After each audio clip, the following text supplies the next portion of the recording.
एई जगतरे शासनकर्ता मानकु देखु समानकठारे न्याय विचार पाइबा असंभव किंतु आम ईश्वर पवित्रतारे न्याय विचार करती से आम सकल भार बहन करती आमे जेपरि तांको प्रांगण को जीवा तांको उपासना करिबा आज कोन आमे तांको उपासना करूछु कि जीसुंक मधुर वाक्य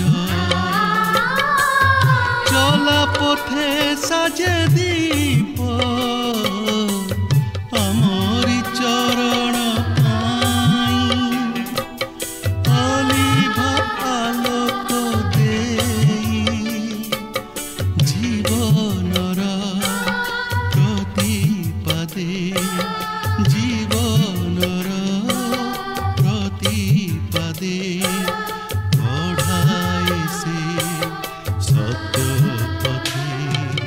पथ प्रदर्शिका से जे पथ प्रदर्शिका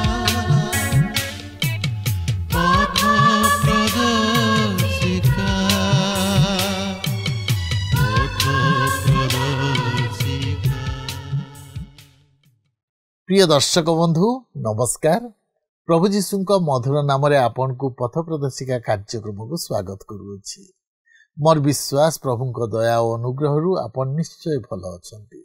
निज परिवार सहित टीवी पाखरे बसी कार्यक्रम देखुछंती। आपन नियमित ये कार्यक्रम देखि आसुथिबारु आमे विशेष आनंदित।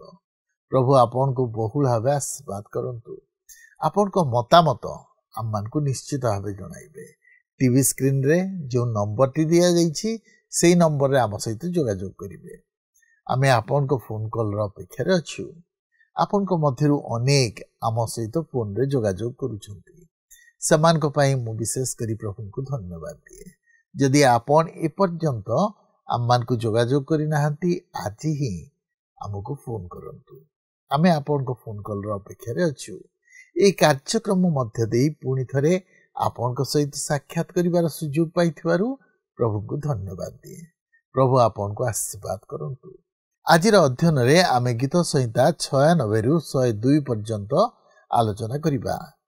ए समस्त गीत रे आमे देखु जे गीत रचक ईश्वरक गुण ओ मनुष्य सहित ईश्वरक संपर्क विषय रे वर्णना करूछन्ते।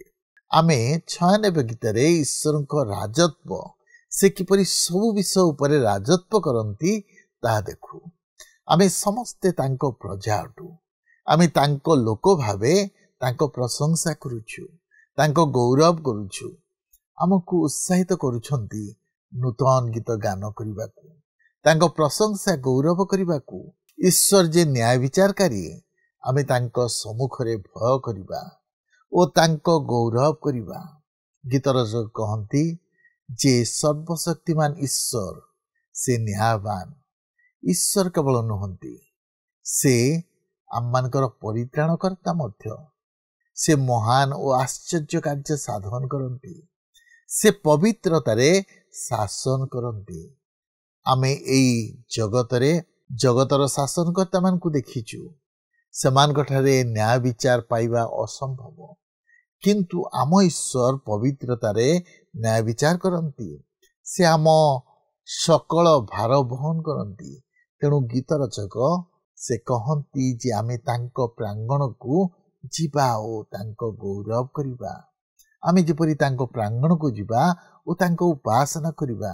आज कोन आमे तांको उपासना करूछु कि आमे कोन तांको गौरव करूछु कि तबे आसंतु ए संपर्क रे अधिक आलोचना करिबा पूर्वरु एक भक्तिमूलक गीत सुनिबा।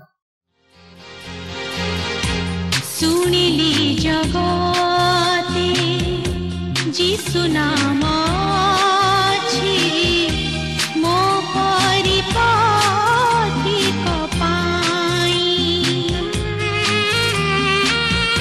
आसिथिले दिने मोते खोजी खोजी निजर परिबा पाई परिचय मोर हेबता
ଆସନ୍ତୁ ବର୍ତ୍ତମାନ ଆମେ ପ୍ରଭୁଙ୍କର ବାକ୍ୟ ମଧ୍ୟକୁ ଯିବା। ଆଜି ଆମେ ଗୀତ ସଂହିତାର 96 ପର୍ବରୁ ଆମମାନଙ୍କର ଅଧ୍ୟୟନ ଆରମ୍ଭ କରିବା ପାଇଁ ଯିବା। ତେବେ ଏହି ଗୀତ 96ଟି ଏକ ଚମତ୍କାର ପ୍ରଶଂସାର ଗୀତ। ଆଉ ଏହା ପ୍ରଶଂସାର ଗୀତ ହେବ ଯେତେବେଳେ କି ପ୍ରଭୁ ଶ୍ରୀଖ୍ରୀଷ୍ଟ ସମଗ୍ର ଜଗତ ଉପରେ ରାଜତ୍ୱ କରିବେ। 96 ପର୍ବର ପ୍ରଥମ ପଦରେ ଏହିପରି ଲେଖା ଅଛି, ଆହେ ସଦାପ୍ରଭୁଙ୍କ ଉଦ୍ଦେଶ୍ୟରେ ନୂତନ ଗୀତ ଗାନ କର, ସମୁଦାୟ ପୃଥିବୀ ସଦାପ୍ରଭୁଙ୍କ ଉଦ୍ଦେଶ୍ୟରେ ଗାନ କର। ଏହି ନୂତନ ଗୀତ ଏକ ଉଦ୍ଧାରର ଗୀତ, ଯାହାକି ଆମେ ଏଥିପୂର୍ବରୁ ମଧ୍ୟ ଲକ୍ଷ୍ୟ କରିସାରିଛୁ। ପ୍ରକାଶିତ ବାକ୍ୟ କହେ ଯେ ଆମମାନେ ଏହି ଗୀତ ଗାନ କରିବା। ଏହାପରେ 96 ପର୍ବର 4 ଓ 5 ପଦରେ ଏହିପରି ଲେଖା ଅଛି, କାରଣ ସଦାପ୍ରଭୁ ମହାନ ଓ ଅତ୍ୟନ୍ତ ପ୍ରଶଂସନୀୟ, ସେ ସମସ୍ତ ଦେବତା ଅପେକ୍ଷା ଭୟଯୋଗ୍ୟ, କାରଣ ଗୋଷ୍ଠୀବର୍ଗର ସକଳ ଦେବତା ପ୍ରତିମା ମାତ୍ର ସଦାପ୍ରଭୁ ଆକାଶମଣ୍ଡଳର ସୃଷ୍ଟିକର୍ତ୍ତା। ଏଠାରେ ପ୍ରତିମା ପୂଜାକୁ ପଦଦଳିତ କରାଯାଏ, କାରଣ ସେହି 1000 ବର୍ଷର ଶାନ୍ତିରାଜ୍ୟ ତହିଁର ପରିସମାପ୍ତି ଘଟାଇବ। କୌଣସି ପ୍ରତିମା ପୂଜାର ବିଷୟ ଆଉ ପରିଲକ୍ଷିତ ହେବ ନାହିଁ।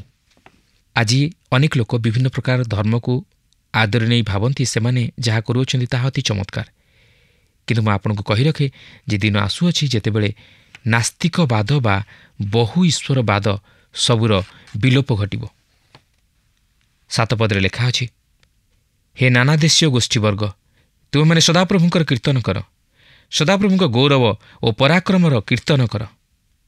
ପ୍ରଭୁ ଶ୍ରୀଖ୍ରୀଷ୍ଟ ଭାବବାଣୀ ସଫଳ କରିବେ, ପ୍ରତିମା ପୂଜାର ପରିସମାପ୍ତି ଘଟାଇବେ ଓ ଶୟତାନର ଶକ୍ତିକୁ ପ୍ରତିହତ କରିବେ।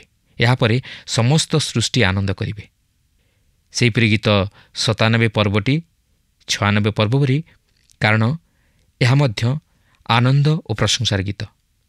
97 ପର୍ବର ପ୍ରଥମ ପଦରେ ଲେଖା ଅଛି, ସଦାପ୍ରଭୁ ରାଜ୍ୟ କରନ୍ତି, ପୃଥିବୀ ଉଲ୍ଲାସ କରୁ, ଦ୍ୱୀପ ସମୂହ ଆନନ୍ଦିତ ହେଉନ୍ତୁ। ଏହା ପ୍ରଭୁ ଶ୍ରୀଖ୍ରୀଷ୍ଟଙ୍କର ପ୍ରଥମ ଆଗମନ ବିଷୟ ନେଇ ପ୍ରକାଶ କରେ ନାହିଁ, ମାତ୍ର ଦ୍ୱିତୀୟ ଆଗମନ ବିଷୟ ନେଇ ଓ ତାହାଙ୍କର ରାଜତ୍ୱ ନେଇ ପ୍ରକାଶ କରେ। ଏହାପରେ 7 ପଦରେ ଲେଖା ଅଛି, ଖୋଦିତ ପ୍ରତିମାଗଣର ସେବକ ସମସ୍ତେ ଓ ଦେବତାଗଣର ଦର୍ପକାରୀ ସମସ୍ତେ ଲଜ୍ଜିତ ହୁଅନ୍ତୁ। ହେ ଦେବ ସବୁ, ତୁମେମାନେ ତାହାଙ୍କୁ ପ୍ରଣାମ କର। ଲେଖା ଅଛି, ହେ ଦେବ ସବୁ, ଯାହାର ଅନୁବାଦ ହେଉଛି ହେ ଦୂତଗଣ। ଏବ୍ରୀ ପ୍ରଥମ ପର୍ବର 6 ପଦରେ ଲେଖା ଅଛି, ପୁଣି ଯେଉଁ ସମୟରେ ସେ ପ୍ରଥମ ଜାତଙ୍କୁ ପୁନର୍ବାର ଜଗତ ମଧ୍ୟରେ ପ୍ରବେଶ କରାଇବେ, ସେହି ସମୟକୁ ଲକ୍ଷ୍ୟ କରି ସେ କହନ୍ତି, ଈଶ୍ୱରଙ୍କର ସମସ୍ତ ଦୂତ ତାହାଙ୍କୁ ପ୍ରଣାମ କରନ୍ତୁ। ଆସନ୍ତୁ ଏହାପରେ ଆମେ ଗୀତ 98 ପର୍ବ ମଧ୍ୟକୁ ଯିବା। ଏହି ଗୀତ 98 ପର୍ବଟି ସେହି ନୂତନ ଉପାସନା ଗୀତର ଦ୍ୱିତୀୟ ଅନ୍ତରା। 98 ପର୍ବର ପ୍ରଥମ ପଦରେ ଏହିପରି ଲେଖା ଅଛି, ସଦାପ୍ରଭୁଙ୍କ ଉଦ୍ଦେଶ୍ୟରେ ନୂତନ ଗୀତ ଗାନ କର, କାରଣ ସେ ଆଶ୍ଚର୍ଯ୍ୟକର୍ମ କରିଅଛନ୍ତି, ତାହାଙ୍କ ଦକ୍ଷିଣ ହସ୍ତ ଓ ତାହାଙ୍କ ପବିତ୍ର ବାହୁ ତାହାଙ୍କ ପକ୍ଷରେ ପରିତାଣ ସାଧନ କରିଅଛି। ଆସନ୍ତୁ ଏହାପରେ ଗୀତ 99 ପର୍ବ ମଧ୍ୟକୁ ଯିବା, ଯାହାକି ସେହି ରାଜାମାନଙ୍କର ରାଜାଙ୍କ ପ୍ରତି ଉଦ୍ଦିଷ୍ଟ, ଯାହାଙ୍କର ସିଂହାସନ ଅନୁଗ୍ରହର ଓ ଦୟାର ସିଂହାସନ। ତେବେ ଦେଖନ୍ତୁ 99 ପର୍ବର ପ୍ରଥମ ପଦରେ ଏହିପରି ଲେଖା ଅଛି, ସଦାପ୍ରଭୁ ରାଜ୍ୟ କରନ୍ତି, ଗୋଷ୍ଠୀବର୍ଗ କମ୍ପିତ ହୁଅନ୍ତୁ, ସେ କିରୁବଗଣ ଉପରେ ଉପବିଷ୍ଟ, ପୃଥିବୀ ବିଚଳିତ ହେଉ। ଏହା ଈଶ୍ୱରଙ୍କ ପ୍ରତି ଆଉ ଏକ ପ୍ରଶଂସାର ଗୀତ, ଯାହାକି ସେହି 1000 ବର୍ଷର ଶାନ୍ତି ରାଜ୍ୟରେ ଗାୟନ କରାଯିବ। କିନ୍ତୁ ଏହାର ଅର୍ଥ ନୁହେଁ ଯେ ବର୍ତ୍ତମାନ ଆମେ ତାହାଙ୍କର ପ୍ରଶଂସା କରିବା ନାହିଁ। ବର୍ତ୍ତମାନ ମଧ୍ୟ ଆମେ ତାହାଙ୍କର ବିଶ୍ୱସ୍ତତା, ପ୍ରେମ ଓ ମହାନତା ନିମନ୍ତେ ମଧ୍ୟ ତାହାଙ୍କର ପ୍ରଶଂସା କରିପାରିବା। ଆପଣ ଯଦି ଈଶ୍ୱରଙ୍କ ପ୍ରଶଂସା କରିବାର ଅଭ୍ୟାସ ରଖିନାହାନ୍ତି, ତାହେଲେ ଆପଣ କରିବା ଉଚିତ। ଆପଣ ଯଦି ସ୍ୱର୍ଗକୁ ଯାଉଅଛନ୍ତି, ତାହେଲେ ଆପଣ ସେଥି ନିମନ୍ତେ ନିଜକୁ ପ୍ରସ୍ତୁତ କରିବା ଉଚିତ, କାରଣ ଆପଣଙ୍କୁ ସେହି ସ୍ୱର୍ଗରେ ତାହାଙ୍କର ପ୍ରଶଂସା କରିବାରେ ଅନେକ ସମୟ ଅତିବାହିତ କରିବାକୁ ହେବ। ଆଉ ସେଥି ନିମନ୍ତେ ନିଜକୁ ପ୍ରସ୍ତୁତ କରିବାର ସବୁଠାରୁ ଉତ୍ତମ ସ୍ଥାନ ହେଉଛି ଏହି ସ୍ଥାନ। ଆମମାନେ ଏକ ଗୀତ ଗାଇବାକୁ ଯାଉଅଛୁ, ଯାହାକି କହେ ଯେ ସଦାପ୍ରଭୁ ମଙ୍ଗଳମୟ। ସଦାପ୍ରଭୁଙ୍କ ଉଦ୍ଧାରପ୍ରାପ୍ତମାନେ ତାହା କୁହନ୍ତୁ, ଯେଉଁମାନଙ୍କୁ ସେ ଶତ୍ରୁ ହସ୍ତରୁ ଉଦ୍ଧାର କରିଅଛନ୍ତି। ସେହି ଗୀତ ଭବିଷ୍ୟତ ପ୍ରତି ଦୃଷ୍ଟି କରେ, ଯେତେବେଳେ ଆମମାନେ ସେହି 1000 ବର୍ଷର ରାଜତ୍ୱ ସମୟରେ ତାହାଙ୍କର ପ୍ରଶଂସା କରିବା। ଏହା ଏପର୍ଯ୍ୟନ୍ତ ଆସିନାହିଁ, କିନ୍ତୁ ଆଜି ତାହାଙ୍କର ପ୍ରଶଂସା କରିବା ନେଇ କୌଣସି ମନା ନାହିଁ। ଆପଣ ଜାଣନ୍ତି ଆମେ କାହିଁକି ତାହାଙ୍କର ପ୍ରଶଂସା କରିବା ଉଚିତ? କାରଣ ସେ ଅତି ଚମତ୍କାର ଅଟନ୍ତି, ସେ ବିଶ୍ୱସ୍ତ ଅଟନ୍ତି ଓ ତାହାଙ୍କର ସ୍ନେହପୂର୍ଣ୍ଣ କରୁଣା ସଦାକାଳ ସ୍ଥାୟୀ। ସେ ସଦାସର୍ବଦା ମୋ ପ୍ରତି ମଙ୍ଗଳକାରୀ ଓ ସେ ସଦାସର୍ବଦା ଆପଣଙ୍କ ପ୍ରତି ମଧ୍ୟ ମଙ୍ଗଳକାରୀ ହେବେ। ଏହା କ'ଣ ଆପଣଙ୍କ ଜୀବନକୁ ପ୍ରଭାବିତ କରେ ନାହିଁ କି? ଆସନ୍ତୁ ସେହି ଗୀତ 100 ପର୍ବ ମଧ୍ୟକୁ ଯିବା। ଏହି ଗୀତ 100 ପର୍ବଟି ଏକ ପ୍ରଶଂସାର ଗୀତ, ଯାହାକି ଗୀତ 94 ପର୍ବରୁ ଆରମ୍ଭ ହୋଇ ଏହି 100 ପର୍ବ ମଧ୍ୟରେ ସମାପ୍ତ ହୁଏ। ଏହି ବିଭାଗ ମଧ୍ୟରେ ଆମେ ପ୍ରଭୁ ଯୀଶୁଖ୍ରୀଷ୍ଟଙ୍କୁ ରାଜାମାନଙ୍କର ରାଜା ରୂପେ ଦେଖିଅଛୁ। ଏପରିକି ଗୀତ 93 ପର୍ବର ପ୍ରଥମ ପଦରେ ଲେଖା ଅଛି, ସଦାପ୍ରଭୁ ରାଜ୍ୟ କରନ୍ତି, ସେ ମହିମାରେ ବସ୍ତ୍ରାନ୍ୱିତ ହୋଇ ବଳରେ ଆପଣା କଟି ବାନ୍ଧିଅଛନ୍ତି। ଏହା ଭବିଷ୍ୟତରେ ପ୍ରଭୁ ଶ୍ରୀଖ୍ରୀଷ୍ଟଙ୍କର ଏହି ପୃଥିବୀ ଉପରେ ରାଜତ୍ୱ କରିବାର ବିଷୟକୁ ପ୍ରକାଶ କରେ। ସେ ଯେତେବେଳେ ପ୍ରଥମ ଥର ଏହି ଜଗତକୁ ଆଗମନ କରିଥିଲେ, ସେତେବେଳେ ସେ ଏକ ଛୋଟ ଶିଶୁ ରୂପରେ ଆଗମନ କରିଥିଲେ। ମାତ୍ର ସେ ପରେ ଭବିଷ୍ୟତରେ ରାଜାମାନଙ୍କର ରାଜା ହୋଇ ଆଗମନ କରିବେ, ଯାହାକି ଆମେ ଗୀତ 93 ପର୍ବର ପ୍ରଥମ ପଦରେ ଲକ୍ଷ୍ୟ କରିବାକୁ ପାରିଛୁ ଯେ ସେ ମହିମାରେ ବସ୍ତ୍ରାନ୍ୱିତ। ମାତ୍ର ଗୀତ 94 ତାହାଙ୍କର ଧାର୍ମିକତାର ରାଜତ୍ୱକୁ ପ୍ରକାଶ କରେ। ଗୀତ 95 ତାହାଙ୍କ ଉଦ୍ଦେଶ୍ୟରେ ପ୍ରଶଂସା ଓ ଜୟ ଜୟକାର ବିଷୟକୁ ପ୍ରକାଶ କରେ। ଗୀତ 96 ତାହାଙ୍କ ଉଦ୍ଦେଶ୍ୟରେ ନୂତନ ଗୀତ ଗାନ କରିବାର ବିଷୟକୁ ପ୍ରକାଶ କରେ। ଗୀତ 97 ତାହାଙ୍କ ରାଜତ୍ୱରେ ଲୋକମାନଙ୍କର ପ୍ରଶଂସାର ବିଷୟକୁ ପ୍ରକାଶ କରେ। ଗୀତ 98 ମଧ୍ୟ ସେହିପରି ନୂତନ ଗୀତର ସହିତ ତାହାଙ୍କର ପ୍ରଶଂସାର ବିଷୟକୁ ପ୍ରକାଶ କରେ।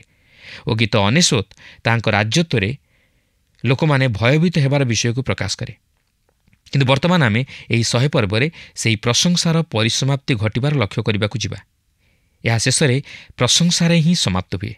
ତେବେ ଦେଖନ୍ତୁ, ଗୀତ 100 ପର୍ବର ପ୍ରଥମ 2 ପଦରେ ଏହିପରି ଲେଖା ଅଛି, ଧନ୍ୟବାଦାର୍ଥକ ଗୀତ, ହେ ସକଳ ଦେଶ, ତୁମେମାନେ ସଦାପ୍ରଭୁଙ୍କ ଉଦ୍ଦେଶ୍ୟରେ ଆନନ୍ଦଧ୍ୱନି କର, ଆନନ୍ଦରେ ସଦାପ୍ରଭୁଙ୍କର ସେବା କର, ଗାନ କରି ତାହାଙ୍କ ଛାମୁକୁ ଆସ।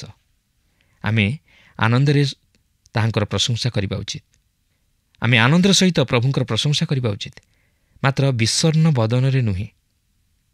ଆମେ ଆନନ୍ଦର ସହିତ ଗାନ କରି ତାହାଙ୍କର ଛାମୁକୁ ଆସିବା ଉଚିତ। ଆମେ ଈଶ୍ୱରଙ୍କର ସମସ୍ତ ଅନୁଗ୍ରହ ଓ ମଙ୍ଗଳଦାନ ସବୁକୁ ସ୍ମରଣ କରି ତାହାଙ୍କର ଧନ୍ୟବାଦ ଓ ପ୍ରଶଂସା କରିବା ଉଚିତ। ପୁନର୍ବାର ଘଟଣାଟିକୁ ମୁଁ ଦୋହରାଇବାକୁ ଚାହେଁ ଯେ ଈଶ୍ୱର ଚାହାନ୍ତି ନାହିଁ ଆପଣ ବିଷର୍ଣ୍ଣ ବଦନରେ ତାହାଙ୍କର ଉପାସନା କରିବା ନିମନ୍ତେ ତାହାଙ୍କର ସମ୍ମୁଖକୁ ଆସନ୍ତୁ। ସମୟ ଆସେ ଆପଣ ଯେତେବେଳେ ବିଷାଦରେ ପରିପୂର୍ଣ୍ଣ ହୋଇଯାଆନ୍ତି, ସମସ୍ୟାରେ ପଡ଼ିଯାଆନ୍ତି, ପ୍ରଲୋଭନରେ ପଡ଼ିଯାଆନ୍ତି, ଅଥବା ଅନୁତପ୍ତ ହୃଦୟ ନେଇ ଈଶ୍ୱରଙ୍କ ନିକଟକୁ ଆସନ୍ତି ଓ ତାହାଙ୍କ ନିକଟକୁ ଆସି କ୍ଷମା ମାଗନ୍ତି। ଆମେ ନିଜକୁ ତାହାଙ୍କ ଉପରେ ଲଦି ଦେଉ, କିନ୍ତୁ ସେହିସବୁ ବିଷୟ ଉପାସନା ନୁହେଁ। ଆପଣ ଈଶ୍ୱରଙ୍କର ଉପାସନା କରନ୍ତି ଯେତେବେଳେ ଆପଣ ତାହାଙ୍କର ପ୍ରଶଂସା କରିବା ନିମନ୍ତେ ତାହାଙ୍କ ନିକଟକୁ ଆସନ୍ତି। ସେ ଚାହାନ୍ତି ଆପଣ ଯେପରି ଖୁସି ରୁହନ୍ତି। ଆମେ ମାଣ୍ଡଳିକ ଉପାସନାରେ ଆନନ୍ଦ ମନରେ ଈଶ୍ୱରଙ୍କର ଉପାସନା ବା ପ୍ରଶଂସା କରିବା ଉଚିତ। ଲେଖା ଅଛି, ହେ ସକଳ ଦେଶ, ତୁମାନେ ସଦାପ୍ରଭୁଙ୍କ ଉଦ୍ଦେଶ୍ୟରେ ଆନନ୍ଦଧ୍ୱନି କର। ତାହା ପ୍ରତ୍ୟେକଙ୍କୁ ସାମିଲ କରେ। ତାହା ହିଁ ହେଉଛି ସର୍ବଜନୀନର ପ୍ରଶଂସା। ଏକ ସମୟ ଆସୁଅଛି ଯେତେବେଳେ ସମଗ୍ର ଜଗତ ଗୀତ ଗାଇବା ନିମନ୍ତେ ସମର୍ଥ ହେବେ। ପ୍ରଭୁ ଆସୁଛନ୍ତି, ଜଗତ ଆନନ୍ଦ କରୁ। ଲେଖା ଅଛି, ଆନନ୍ଦରେ ତାହାଙ୍କର ସେବା କର ଓ ଗାନ କରି ତାହାଙ୍କ ଛାମୁକୁ ଆସ। ଏହା ହେଉଛି ଏକ ଚମତ୍କାର ପ୍ରଶଂସାର ଗୀତ। ତାହାଙ୍କର ପ୍ରଶଂସା କର, ତାହାଙ୍କର ଗୌରବ କର ଓ ତାହାଙ୍କର ଉପାସନା କର। ପ୍ରିୟ ବନ୍ଧୁ, ଆମମାନେ ଅଧିକରୁ ଅଧିକ ଈଶ୍ୱରଙ୍କର ପ୍ରଶଂସା କରିବା ଉଚିତ। ତାହାଙ୍କର ପ୍ରଶଂସା ଆଉ ତାହାଙ୍କର ଉପାସନା କରିବା ଉଚିତ। ଆମମାନେ ଆନନ୍ଦର ସହିତ ତାହାଙ୍କ ଉପସ୍ଥିତି ମଧ୍ୟକୁ ଆସିବା ଉଚିତ। ଆମମାନେ ଈଶ୍ୱରଙ୍କର ପ୍ରଶଂସା କରିବା ଉଚିତ। ତେବେ ଗୀତ 100 ପର୍ବର 3 ପଦରେ ଏହିପରି ଲେଖା ଅଛି, ସଦାପ୍ରଭୁ ଯେ ପରମେଶ୍ୱର ଅଟନ୍ତି, ଏହା ତୁମେମାନେ ଜ୍ଞାତ ହୁଅ। ସେ ଆମମାନଙ୍କୁ ନିର୍ମାଣ କରିଅଛନ୍ତି ଓ ଆମମାନେ ତାହାଙ୍କର ଅଟୁ। ଆମମାନେ ତାହାଙ୍କର ଲୋକ ଓ ତାହାଙ୍କ ଚରାସ୍ଥାନର ମେଷ। ଈଶ୍ୱର ଆମମାନଙ୍କର ସୃଷ୍ଟିକର୍ତ୍ତା ଓ ଉଦ୍ଧାରକର୍ତ୍ତା। ଆଜି ଅନେକ ତାହାଙ୍କୁ ସୃଷ୍ଟିକର୍ତ୍ତା ରୂପେ ଜାଣନ୍ତି ନାହିଁ, ମାତ୍ର ସେ ହେଉଛନ୍ତି ସୃଷ୍ଟିକର୍ତ୍ତା ଓ ଆମ୍ଭେମାନେ ତାହାଙ୍କର ଉପାସନା କରିବା ଉଚିତ। ଆମମାନେ ତାହାଙ୍କୁ କେବେ ହେଲେ ଉପେକ୍ଷା କରିବା ଉଚିତ ନୁହେଁ। ଆଦ୍ୟ ଖ୍ରୀଷ୍ଟ ବିଶ୍ୱାସୀ ମଣ୍ଡଳୀରେ ଯେତେବେଳେ ପ୍ରଥମ କରି ତାଡ଼ନା ଘଟିଲା, ସେତେବେଳେ ପ୍ରେରିତମାନେ ଜେରୁସାଲେମସ୍ଥ ମଣ୍ଡଳୀକୁ ଫେରିଆସି ଯାହା ସବୁ ଘଟିଲା ତାହା ଜଣାଇଲେ। ସେମାନଙ୍କ ବିବରଣୀ ମଣ୍ଡଳୀକୁ ପ୍ରାର୍ଥନା କରିବା ନିମନ୍ତେ ପ୍ରେରଣା ଯୋଗାଇଲା। ଆଉ ସେମାନେ ଏହିପରି କହି ପ୍ରାର୍ଥନା ଆରମ୍ଭ କଲେ, ହେ ପ୍ରଭୁ, ତୁମେ ଆକାଶ, ପୃଥିବୀ, ସମୁଦ୍ର ଏବଂ ସେ ସବୁ ମଧ୍ୟରେ ଥିବା ସମସ୍ତ ବିଷୟ ସୃଷ୍ଟି କରିଅଛ, ଯାହାକି ପ୍ରେରିତ 4 ପର୍ବର 24 ପଦରେ ଲେଖା ଅଛି। ତେବେ ସେହିପରି କହିବା ଅତି ସହଜ, କିନ୍ତୁ ପ୍ରଶ୍ନ ହେଉଛି, ଆପଣ କ'ଣ ଆଜି ତାହା ବିଶ୍ୱାସ କରନ୍ତି? ଆଜି ଅନେକ ଖ୍ରୀଷ୍ଟ ବିଶ୍ୱାସୀ ଅଛନ୍ତି ଯେଉଁମାନେ ଯୀଶୁଖ୍ରୀଷ୍ଟଙ୍କୁ ପ୍ରଭୁ ବୋଲି ବିଶ୍ୱାସ କରନ୍ତି ନାହିଁ। ସେମାନେ ଏହିପରି କାର୍ଯ୍ୟ କରନ୍ତି ସତେ ଯେପରି ସେ ଈଶ୍ୱର ନୁହନ୍ତି। କିନ୍ତୁ ଲେଖା ଅଛି ସେ ଆମମାନଙ୍କୁ ସୃଷ୍ଟି କରିଅଛନ୍ତି ଓ ଆମ୍ଭେମାନେ ତାହାଙ୍କର ଅଟୁ। କାରଣ ସେହି ପ୍ରଭୁ ଯୀଶୁଖ୍ରୀଷ୍ଟ ଉତ୍ତମ ମେଷପାଳକ, ଯିଏକି ମେଷମାନଙ୍କ ନିମନ୍ତେ ଆପଣାର ପ୍ରାଣ ଦେଇଅଛନ୍ତି, ଯାହାକି ଯୋହନ 10 ପର୍ବର 14-16 ପଦ ମଧ୍ୟରେ ଆମେମାନେ ଅଧ୍ୟୟନ କରିଅଛୁ। ସେହି ସଦାପ୍ରଭୁ ଯିଏକି ଇସ୍ରାଏଲର ପାଳକ, ସେ ମଧ୍ୟ ମୋହର ପାଳକ ଓ ଆପଣଙ୍କର ପାଳକ, ଯଦି ଆପଣ ତାହାଙ୍କର ହୋଇଛନ୍ତି।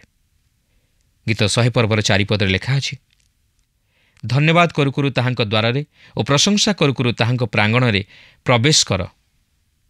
ଈଶ୍ୱର ଚାହାନ୍ତି ଏହି ପ୍ରକାରେ ଆପଣ ଓ ମୁଁ ଆମେ ତାହାଙ୍କର ନିକଟବର୍ତ୍ତୀ ହେଉ। ଆଜି ଅନେକ ଧନ୍ୟବାଦର ହୃଦୟ ନେଇ ଈଶ୍ୱରଙ୍କର ନିକଟବର୍ତ୍ତୀ ହୁଅନ୍ତି ନାହିଁ। ଯଦି ଆମେ ସେହିପରି ହୃଦୟର ସହିତ ଈଶ୍ୱରଙ୍କର ଉପାସନାରେ ଯୋଗ ନ ଦେଉ, ତାହେଲେ ଆମେ କେବେ ହେଲେ ଆଶୀର୍ବାଦର ଅଧିକାରୀ ହୋଇପାରିବା ନାହିଁ କି ଅନ୍ୟର ନିମନ୍ତେ ଆଶୀର୍ବାଦର କାରଣ ହୋଇପାରିବା ନାହିଁ। ଏହାପରେ 5 ପଦରେ ଲେଖା ଅଛି, କାରଣ ସଦାପ୍ରଭୁ ମଙ୍ଗଳମୟ, ତାହାଙ୍କ ଦୟା ଅନନ୍ତ କାଳ ସ୍ଥାୟୀ, ଆଉ ତାହାଙ୍କର ବିଶ୍ୱସ୍ତତା ପୁରୁଷାନୁକ୍ରମରେ ଥାଏ। ବାସ୍ତବରେ ସଦାପ୍ରଭୁ ମଙ୍ଗଳମୟ, ତାହାଙ୍କର ଦୟା କେବେ ହେଲେ ଉଣା ହୁଏ ନାହିଁ।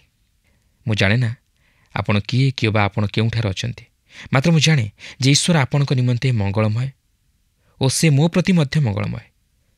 ପ୍ରକୃତରେ ସେ କେତେ ମଙ୍ଗଳମୟ, କାରଣ ତାହାଙ୍କ ଦୟା ଅନନ୍ତ କାଳ ସ୍ଥାୟୀ। ସେ ତହିଁରୁ ଓହରି ଯାଇନାହାନ୍ତି। ସେ ସମସ୍ତଙ୍କ ପ୍ରତି ଦୟାରେ ମହାନ। ତାହାଙ୍କର କରୁଣା ଶେଷ ହୁଏ ନାହିଁ। ସେହି ବିଧବାର ମଇଦା କଳସରୁ ମଇଦା ଶୂନ୍ୟ ନ ହେବା ପରି ତାହାଙ୍କର ଦୟା ଶେଷ ହୁଏ ନାହିଁ। ତାଙ୍କର ବିଶ୍ୱସ୍ତତା ପୁରୁଷାନୁକ୍ରମରେ ଥାଏ। ବାସ୍ତବରେ ଏହା କେତେ ଚମତ୍କାର ପ୍ରଶଂସାର ଗୀତ। ସଦାପ୍ରଭୁ ବିଶ୍ୱସ୍ତ। ଆସନ୍ତୁ ବର୍ତ୍ତମାନ ଗୀତ 101 ପର୍ବ ମଧ୍ୟକୁ ଯିବା। ଏହା ସେହି ରାଜାଙ୍କ ଉଦ୍ଦେଶ୍ୟରେ ଗୀତ, ଯିଏକି ଧାର୍ମିକତା ଓ ବିଚାରର ସହିତ ରାଜତ୍ୱ କରନ୍ତି। ଗୀତ 101ରୁ 106 ମଧ୍ୟରେ ଆମେ ସେହି ରାଜାଙ୍କ ଉଦ୍ଦେଶ୍ୟରେ ପ୍ରଶଂସାର ଗୀତକୁ ଲକ୍ଷ୍ୟ କରୁ, ଆଉ ସେ ହେଉଛନ୍ତି ପ୍ରଭୁ ଯୀଶୁଖ୍ରୀଷ୍ଟ। ତେଣୁ ଏହା ନିଶ୍ଚିତ ଭାବେ ଭାବବାଣୀ ସମ୍ବନ୍ଧୀୟ ଓ ଏହା ସେହି ପ୍ରଭୁ ଯୀଶୁଖ୍ରୀଷ୍ଟଙ୍କର ଭବିଷ୍ୟତରେ ଏହି ପୃଥିବୀ ଉପରେ ତାହାଙ୍କର ରାଜତ୍ୱକୁ ପ୍ରକାଶ କରେ। ଏହା ହେଉଛି ଦାଉଦଙ୍କର ଗୀତ। ତେବେ ଗୀତ 101ର ପ୍ରଥମ ପଦରେ ଏହିପରି ଲେଖା ଅଛି, ଦାଉଦଙ୍କର ଗୀତ, ମୁଁ ଦୟା ଓ ଶାସନ ବିଷୟ ଗାନ କରିବି। ହେ ସଦାପ୍ରଭୁ, ମୁଁ ତୁମ୍ଭ ଉଦ୍ଦେଶ୍ୟରେ ପ୍ରଶଂସା ଗାନ କରିବି। ଦେଖନ୍ତୁ, ଏଠାରେ ଭକ୍ତ ଦାଉଦ କହନ୍ତି ଯେ ମୁଁ ତାହାଙ୍କ ଉଦ୍ଦେଶ୍ୟରେ ପ୍ରଶଂସା ଗାନ କରିବି। ଅନ୍ୟ ଗୀତମାନଙ୍କ ପରି ଏହି ଗୀତ ମଧ୍ୟ ଈଶ୍ୱରଙ୍କ ପ୍ରଶଂସା କରିବାରେ ଆରମ୍ଭ ହୁଏ। ଲେଖା ଅଛି, ମୁଁ ଦୟା ଓ ଶାସନ ବିଷୟ ଗାନ କରିବି। ଆଜି ଦୟା ଓ ଶାସନ ଏକତ୍ର ମିଳିତ ହେବାର ପରିଲକ୍ଷିତ ହୁଏ ନାହିଁ। ଏହା ମନୁଷ୍ୟ ନିମନ୍ତେ ସେହିସବୁକୁ ସମାନ୍ତରାଳରେ ଧରି ରଖିବା ଅତି କଷ୍ଟକର ବିଷୟ, କିନ୍ତୁ ଈଶ୍ୱର ଏହା କରିପାରିବେ। ଆଉ ଆମେମାନେ ଦୟା ଓ ଶାସନ ବିଷୟ ଗାନ କରିପାରିବା, କାରଣ ତାହାଙ୍କ ଉଦ୍ଦେଶ୍ୟରେ ଆମମାନଙ୍କୁ ପ୍ରଶଂସା ଗାନ କରିବାକୁ ହେବ। କାରଣ ସେ ହେଉଛନ୍ତି ଧାର୍ମିକତାର ରାଜା ଓ ସେ ହେଉଛନ୍ତି ଶାନ୍ତିର ରାଜା। କେତେ ଚମତ୍କାର ବିଷୟଟି ଏଠାରେ ଉଲ୍ଲେଖ ହୋଇଅଛି। ଏହାପରେ 2 ପଦରେ ଲେଖା ଅଛି, ମୁଁ ବିବେଚନାପୂର୍ବକ ସିଦ୍ଧ ପଥରେ ଗମନ କରିବି। ଆହା, ତୁମେ କେବେ ମୋ ନିକଟକୁ ଆସିବ? ମୁଁ ଆପଣା ଗୃହ ମଧ୍ୟରେ ସିଦ୍ଧ ଅନ୍ତଃକରଣରେ ଆଚରଣ କରିବି। ପ୍ରକୃତରେ ଦେଖିବାକୁ ଗଲେ ଦାଉଦ କେବେ ସେପରି ଜୀବନଯାପନ କରିନଥିଲେ। ଏଠାରେ ଆମେ ଯାହାଙ୍କୁ ଦେଖୁ ସେ ହେଉଛନ୍ତି ଉଦ୍ଧାରକର୍ତ୍ତା ପିତା ଈଶ୍ୱରଙ୍କର ଅଦ୍ୱିତୀୟ ପୁତ୍ର ପ୍ରଭୁ ଯୀଶୁଖ୍ରୀଷ୍ଟ। ରାଜା ମନୁଷ୍ୟ ପୁତ୍ର ହିସାବରେ କଥା କହନ୍ତି। ଲକ୍ଷ୍ୟ କରନ୍ତୁ ଯେ ସେ ପୃଥିବୀ ଉପରେ ମନୁଷ୍ୟ ପୁତ୍ର ଥିଲେ। ଉଦ୍ଧାରକର୍ତ୍ତା ରୂପେ ତାହାଙ୍କର କାର୍ଯ୍ୟରେ ସେ ପିତା ଈଶ୍ୱରଙ୍କର ଅଦ୍ୱିତୀୟ ପୁତ୍ର ଥିଲେ। କିନ୍ତୁ ଈଶ୍ୱରଙ୍କ ଇଚ୍ଛାର ବଶୀଭୂତ ହେବା ନିମନ୍ତେ ସେ ଆପଣାର ସ୍ଥାନ ଗ୍ରହଣ କଲେ। ସେ ଯେତେବେଳେ ଏହି ପୃଥିବୀରେ ଥିଲେ ସେ ଏକ ନିମ୍ନ ସ୍ଥାନ ଗ୍ରହଣ କଲେ, କିନ୍ତୁ ସେ ଏହା ସ୍ୱେଚ୍ଛାକୃତ ଭାବେ ଗ୍ରହଣ କଲେ। ଆମେ ଏକ ଉଚ୍ଚତମ ସ୍ଥାନ ଗ୍ରହଣ କରିବା ନିମନ୍ତେ ପ୍ରୟାସ କରୁ, କିନ୍ତୁ ସେ ଏକ ନିଚତର ସ୍ଥାନ ଗ୍ରହଣ କଲେ, ଯେପରି ସେ ଆମମାନଙ୍କୁ ଏକ ଉଚ୍ଚତର ସ୍ଥାନକୁ ଆଣିପାରନ୍ତି। ତାଙ୍କର ମନୁଷ୍ୟ ଦେହଧାରୀ ହେବା ପୂର୍ବରୁ ସେ କହିଲେ, ହେ ଈଶ୍ୱର, ତୁମ୍ଭର ଇଚ୍ଛା ସାଧନ କରିବାକୁ ମୁଁ ଆସିଅଛି, ଯାହାକି ଏବ୍ରୀ 10 ପର୍ବର 7 ପଦରେ ଲେଖା ଅଛି। ପ୍ରଭୁ ଯୀଶୁ ଯେତେବେଳେ ଏହି ପୃଥିବୀରେ ଥିଲେ ସେତେବେଳେ ସେ କହିଲେ, ପିତା ଯିଏକି ମୋତେ ପ୍ରେରଣ କରିଅଛନ୍ତି ତାହାଙ୍କର ଇଚ୍ଛା ସାଧନ କରିବା ଏହା ହିଁ ମୋର ଖାଦ୍ୟ। ଓ ସେ ପିତା ଈଶ୍ୱରଙ୍କ ଇଚ୍ଛାକୁ ସାଧନ କଲେ। ସେ ଯେତେବେଳେ ଆପଣଙ୍କ ନିମନ୍ତେ ଓ ମୋ ନିମନ୍ତେ ସେହି ପରିତ୍ରାଣ ସାଧନ କଲେ, ସେତେବେଳେ ସେ ଧୈର୍ଯ୍ୟର ସହିତ ସେହି ସମୟ ପର୍ଯ୍ୟନ୍ତ ଅପେକ୍ଷା କଲେ, ଯାହାକୁ ସେ କହନ୍ତି ମୋହର ସମୟ। ଏହାପରେ ପ୍ରଥମ କରନ୍ଥୀୟ 15 ପର୍ବର 28 ପଦରେ ଲେଖା ଅଛି, ଆଉ ସମସ୍ତ ବିଷୟ ପୁତ୍ରଙ୍କ ବଶୀଭୂତ କରାଗଲା ଉତ୍ତାରେ, ଯେ ସମସ୍ତ ବିଷୟ ତାହାଙ୍କର ବଶୀଭୂତ କଲେ, ସ୍ୱୟଂ ପୁତ୍ର ମଧ୍ୟ ତାହାଙ୍କର ବଶୀଭୂତ ହେବେ, ଯେପରି ଈଶ୍ୱର ସର୍ବେସର୍ବା ହୁଅନ୍ତି। ଏହାର ଅର୍ଥ କ'ଣ? ଏହାର ଅର୍ଥ ହେଉଛି ପ୍ରଭୁ ଯୀଶୁଖ୍ରୀଷ୍ଟ ଏହି ପୃଥିବୀ ଉପରେ ରାଜତ୍ୱ କଲା ପରେ ପିତା ଈଶ୍ୱରଙ୍କ ହସ୍ତରେ ସମସ୍ତ କିଛି ସମର୍ପଣ କରିବେ ଓ ତାହାଙ୍କର ବଶୀଭୂତ ହେବେ। ବର୍ତ୍ତମାନ ଲକ୍ଷ୍ୟ କରନ୍ତୁ, ଖ୍ରୀଷ୍ଟ କିପରି ରାଜତ୍ୱ କରିବାକୁ ଯାଉଅଛନ୍ତି, ଯାହାକି ଦାଉଦ ସେପରି ରାଜତ୍ୱ କରିପାରି ନଥିଲେ। ଗୀତ 101ର 4 ପଦରୁ 8 ପଦ ମଧ୍ୟରେ ଲେଖା ଅଛି, କୁଟିଳ ଅନ୍ତଃକରଣ ମୋ ନିକଟରୁ ଦୂର ହେବ, ମୁଁ ମନ୍ଦ ବିଷୟର ପରିଚୟ ନେବି ନାହିଁ। ଯେଉଁ ଜନ ଗୋପନରେ ଆପଣା ପ୍ରତିବାସୀର ଅପବାଦ କରେ, ମୁଁ ତାହାକୁ ବିନାଶ କରିବି। ଯାହାର ଅହଙ୍କାର ଦୃଷ୍ଟି ଓ ଗର୍ବୀ ଅନ୍ତଃକରଣ, ମୁଁ ତାହାକୁ ସହିବି ନାହିଁ। ଦେଶର ବିଶ୍ୱସ୍ତ ଲୋକେ ଯେପରି ମୋ ସଙ୍ଗେ ବାସ କରିବେ, ଏଥିପାଇଁ ସେମାନଙ୍କ ଉପରେ ମୋହର ଦୃଷ୍ଟି ରହିବ। ଯେଉଁ ଜନ ସିଦ୍ଧ ପଥରେ ଚାଲେ, ସେ ମୋହର ସେବା କରିବ। ଯେ ପ୍ରତାରଣା କରେ, ସେ ମୋ ଗୃହ ମଧ୍ୟରେ ବାସ କରିବ ନାହିଁ। ଯେ ମିଥ୍ୟା କଥା କହେ, ସେ ମୋ ଦୃଷ୍ଟିଗୋଚରରେ ସ୍ଥାୟୀ ହେବ ନାହିଁ। ମୁଁ ଅଧର୍ମାଚାରୀ ସମସ୍ତଙ୍କୁ ସଦାପ୍ରଭୁଙ୍କ ନଗରରୁ ଉଚ୍ଛିନ୍ନ କରିବା ନିମନ୍ତେ ପ୍ରତି ପ୍ରଭାତରେ ଦେଶର ସକଳ ଦୁଷ୍ଟ ଲୋକଙ୍କୁ ସଂହାର କରିବି। ଏହା ଏହି ପୃଥିବୀ ଉପରେ ପ୍ରଭୁ ଯୀଶୁଖ୍ରୀଷ୍ଟଙ୍କର ରାଜତ୍ୱକୁ ପ୍ରକାଶ କରେ। ସେହି 1000 ବର୍ଷର ଶାନ୍ତି ରାଜ୍ୟ ସମୟରେ କେବଳ ମାତ୍ର ଗୋଟିଏ ସର୍ବୋଚ୍ଚ ନ୍ୟାୟାଳୟ ରହିବ, ଆଉ ସେ ହେଉଛନ୍ତି ପ୍ରଭୁ ଯୀଶୁଖ୍ରୀଷ୍ଟ। ସେ କେବଳ ଜଣେ ଯେ କି ବିଚାର କରିବେ ଓ ପ୍ରତ୍ୟେକେ ତାହାଙ୍କର ଅଧୀନତା ସ୍ୱୀକାର କରିବେ। ଏହାପରେ ସେମାନେ ସେହି ଖ୍ରୀଷ୍ଟଙ୍କ ଉଦ୍ଦେଶ୍ୟରେ ଏକ ନୂତନ ଗୀତ ଗାନ କରିବେ, ଯେ କି ଧାର୍ମିକତା ଓ ବିଚାରର ସହିତ ରାଜତ୍ୱ କରିବେ। ଆସନ୍ତୁ ଏହାପରେ ଗୀତ 102 ପର୍ବ ମଧ୍ୟକୁ ଯିବା। ଏହା ଏକ ସମସ୍ୟା ଓ ଦୁଃଖର ପ୍ରାର୍ଥନା। ଏହା ଏକ ମସିହତ୍ୱ ଗୀତ, ଯାହାକି ସେହି ଗେତ୍ସିମାନି ବଗିଚାରେ ପ୍ରଭୁ ଯୀଶୁଖ୍ରୀଷ୍ଟଙ୍କ ଛବି ପ୍ରଦାନ କରେ। ତେବେ ଏହି ଗୀତର ଲେଖକ କିଏ ତାହା ଜଣାନାହିଁ, ମାତ୍ର ସମ୍ଭବତଃ ଦାଉଦ ଏହି ଗୀତର ଲେଖକ ହୋଇଥାଇପାରନ୍ତି। ଏହା ଅବସନ୍ନ କାଳେ ସଦାପ୍ରଭୁଙ୍କ ଛାମୁରେ ଆପଣା ଖେଦର କଥା ଭାଙ୍ଗି ଜଣାଇବା ବେଳେ ଦୁଃଖୀ ଲୋକର ପ୍ରାର୍ଥନା। ଏହା ଆମମାନଙ୍କ ପ୍ରଭୁ ଯୀଶୁଖ୍ରୀଷ୍ଟଙ୍କର ସେହି ଗେତ୍ସିମାନି ବଗିଚାରେ ତାହାଙ୍କର ଯନ୍ତ୍ରଣା ଓ ଗଭୀର ଦୁଃଖ ଓ ଲାଞ୍ଛନାର ବିଷୟକୁ ପ୍ରକାଶ କରେ। ଗୀତ 102ର ପ୍ରଥମ ପଦରେ ଏହିପରି ଲେଖା ଅଛି, ଅବସନ୍ନ କାଳେ ସଦାପ୍ରଭୁଙ୍କ ଛାମୁରେ ଆପଣା ଖେଦର କଥା ଭାଙ୍ଗି ଜଣାଇବା ବେଳେ ଦୁଃଖୀ ଲୋକର ପ୍ରାର୍ଥନା। ହେ ସଦାପ୍ରଭୁ, ମୋର ପ୍ରାର୍ଥନା ଶୁଣ ଓ ମୋ କାକୁକ୍ତି ତୁମ୍ଭ ନିକଟରେ ଉପସ୍ଥିତ ହେଉ। ଏହା ସେହି ମାନବ ଶରୀରରେ ପ୍ରଭୁ ଯୀଶୁଙ୍କର ପ୍ରାର୍ଥନା ଥିଲା। ସେ ଯଦିଓ ଈଶ୍ୱର ଥିଲେ, ମାତ୍ର ତଥାପି ସେ ମାନବ ଶରୀର ଧାରଣ କଲେ। ସେ ସମ୍ପୂର୍ଣ୍ଣ ମନୁଷ୍ୟ ଥିଲେ ଓ ସମ୍ପୂର୍ଣ୍ଣ ଈଶ୍ୱର ମଧ୍ୟ ଥିଲେ। ତାଙ୍କର ମାନବ ଶରୀରରେ ଈଶ୍ୱରତ୍ୱ ମଧ୍ୟ ବାସ କରୁଥିଲା। ଏଭଳି 5 ପର୍ବର 7 ପଦରେ ଭାବାଣୀ ଆକାରରେ ସେହି ପ୍ରାର୍ଥନାକୁ ଲକ୍ଷ୍ୟ କରିବାକୁ ପାରିବା। ଯେ ତାହାଙ୍କୁ ମୃତ୍ୟୁରୁ ରକ୍ଷା କରିବାକୁ ସମର୍ଥ, ତାହାଙ୍କ ନିକଟରେ ସେ ଆପଣା ପାର୍ଥିବ ଜୀବନରେ ଥିବା ସମୟରେ ପ୍ରବଳ ଆର୍ତ୍ତନାଦ ଓ ଅଶ୍ରୁ ସହକାରେ ପ୍ରାର୍ଥନା ଓ ବିନତି ଉତ୍ସର୍ଗ କରିଥିଲେ। ଏହି ପ୍ରାର୍ଥନା ମଧ୍ୟ ଶୁଣାଯାଇଥିଲା। ମାତ୍ର ଆପଣଙ୍କ ପାପ ଓ ମୋହର ପାପ ନିମନ୍ତେ ତାହାଙ୍କ ଉପରେ ପିତା ଈଶ୍ୱରଙ୍କର ସେହି କ୍ରୋଧ ବର୍ତ୍ତିଲା। ଏହାପରେ ଆମେ ତାହାଙ୍କର ସେହି ଗଭୀର ଦୁଃଖ ଓ ହୃଦୟର ବେଦନାକୁ ଲକ୍ଷ୍ୟ କରିବାକୁ ପାରୁ, ଯାହାକି 8ରୁ 10 ପଦ ମଧ୍ୟରେ ଲେଖା ଅଛି, ମୋ ଶତ୍ରୁମାନେ ଦିନଯାକ ମୋତେ ନିନ୍ଦା କରନ୍ତି, ମୋ ବିରୁଦ୍ଧରେ ରାଗାନ୍ଧ ଲୋକମାନେ ମୋ ନାମ ନେଇ ଶାପ ଦିଅନ୍ତି। କାରଣ ମୁଁ ଅନ୍ନ ପରି ଭସ୍ମ ଭୋଜନ କରିଅଛି ଓ ମୋର ପେୟ ଦ୍ରବ୍ୟ ନେତ୍ରଜଳ ସଙ୍ଗେ ମିଶାଇ ଅଛି। ତୁମ୍ଭର କ୍ରୋଧ ଓ କୋପ ସକାଶୁ ଏହା ହୋଇଅଛି, ଯେହେତୁ ତୁମ୍ଭେ ମୋତେ ଉଠାଇ ପକାଇ ଦେଇଅଛ। ପ୍ରଭୁ ଶ୍ରୀଖ୍ରୀଷ୍ଟ ଏହା ସହ୍ୟ କଲେ, କିନ୍ତୁ କାହିଁକି? ଏବ୍ରୀ 12 ପର୍ବର 2 ପଦରେ ଲେଖା ଅଛି, ଆପଣ ସମ୍ମୁଖସ୍ଥ ଆନନ୍ଦ ନିମନ୍ତେ। ପ୍ରିୟ ବନ୍ଧୁ, ଆମମାନଙ୍କର ପ୍ରଭୁ ଯୀଶୁଖ୍ରୀଷ୍ଟ ଆମମାନଙ୍କ ନିମନ୍ତେ ସେ ସମସ୍ତ ସହ୍ୟ କଲେ।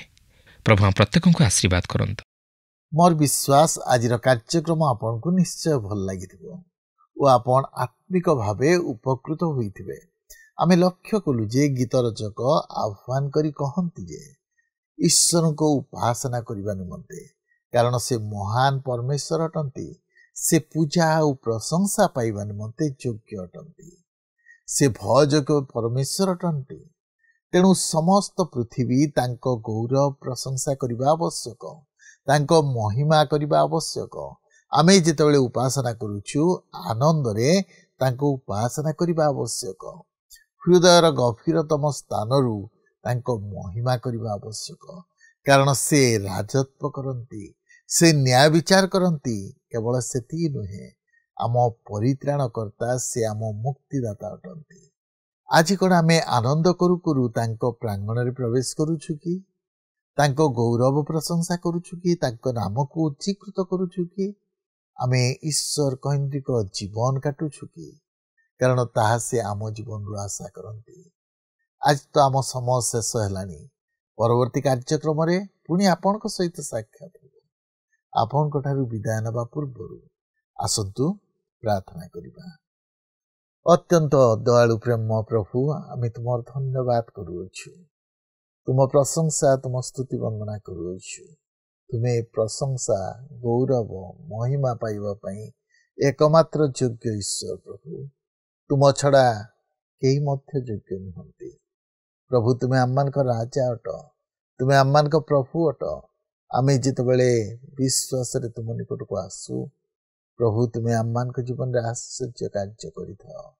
प्रभु प्रार्थना करूछु आम प्रत्येक को तुमरी अनुग्रह तुम दया रे परिपूर्ण कर। आमे जेपरि प्रभु आम्मान का जीवन रे तुमरी गौरव करिवो, प्रशंसा करिवो, तुम नाम को उच्चीकृत करिवो, सेपरि कृपा तुम कर। सकल भार तुम्हें बहन कर। आम्मान का जीवन रे तुम्हें आश्चर्य कार्य साधन कर।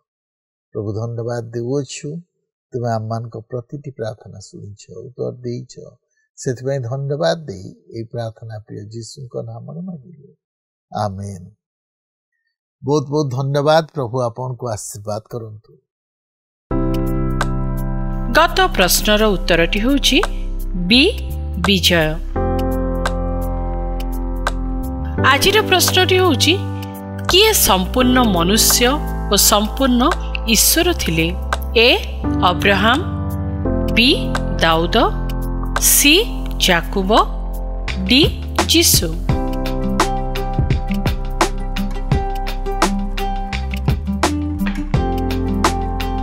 এই প্রশ্নর উত্তর আসন্তাকালি সন্ধ্যা 6টা মধ্যে option A, B, C, D মধ্যরু সঠিক উত্তর বাছি আপনার নাম ও সম্পূর্ণ ঠিকনা সহিত 9777221415 ফোন নম্বরে SMS কিংবা WhatsApp দ্বারা জଣାইବାକୁ অনুরোধ। जदि आपको आम कार्यक्रम भल लगुच तेबे 044490812996 रे मिस्ड कॉल दे विजय होई परिबे। गत सप्ताहर विजय दर्शक बंधु हेले झारसुगुड़ारू दीपक कुमार लुगुन।